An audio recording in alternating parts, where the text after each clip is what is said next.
One thing that I think people aren't as focused on, and speaking of polling, we've seen poll after poll after poll come out showing that people and seniors now don't believe they're leaving a better country to their children.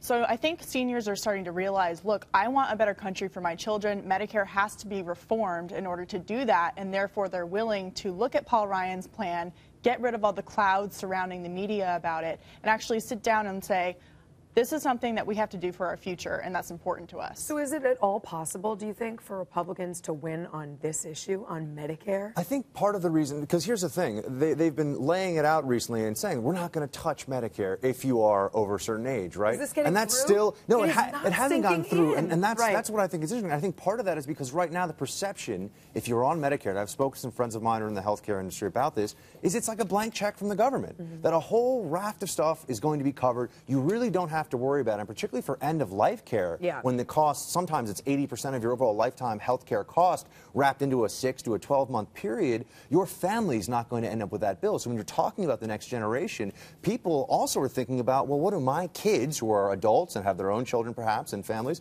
how are they going to pay for my end-of-life care? They worry about that, and I think that's why you're seeing the Medicare numbers where they are, because right now, they feel like it's going to be covered. And even if Paul Ryan makes a compelling case, and even if we lay out what the voucher program, as our guest has, really would mean, and how it would be good for the long term, people are scared. But also, in the long, economically speaking, though, when we have these competing plans, as our guests talked about, costs will go down. Right, but you're worried about costs maybe in the next 2, 3, 5 years. Right. Let me follow up on that. I'm gonna ask Grace Marie about this, because this is the political argument that actually is going to win the day, and that's what's not going to happen 10 years from now, but what's going to happen in the next year or two. The seniors that are voting today, what can they expect from this plan? So New York Times comes out a couple days ago and says that Mitt Romney's plan to reinstate the $716 billion will actually make Medicare more expensive for seniors, that Barack Obama's plan to cut $716 billion from Medicare actually makes it easier on seniors. I'm sure you saw this report in the New York Times. Can you help me out with that? Because if that is true, Republicans just lost the Medicare debate. You know, it's really important, I think, for people to understand that President Obama tries to spend $716 billion twice. He spends it once to pretend that he's extending the solvency of Medicare, and we can talk about how that works.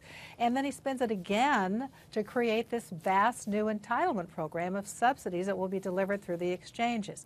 You can't spend the same dollars twice. Yeah, and I read you on National Review, Grace have Marie. pointed that out. Yeah, I read you write this on National Review the other day, and I would encourage all our viewers to go see your post on National Review about this. But I'm really curious about this argument they're making, that Medicare, by paying less out, by taking money out of Medicare, you're making it better for seniors. Thus, Barack Obama wins the debate in their estimation. Well, what Congress does every year, sometimes twice a year, is if the $716 billion are cuts that are in current law to pay doctors and hospitals less and less over time, to the point that they will eventually be paid less than Medicaid, the program for lower income Americans, pays today.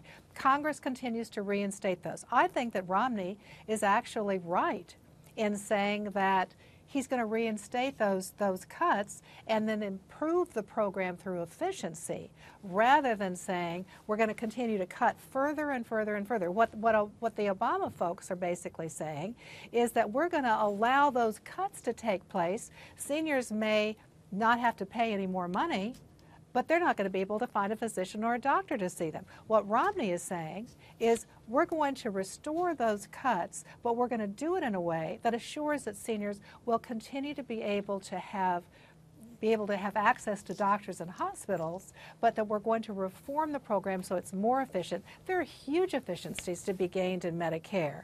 There are all sorts of incentives for doctors to overprescribe, to do more and more and more and more tests. We can make this program more efficient, not with the programs in Obamacare, though.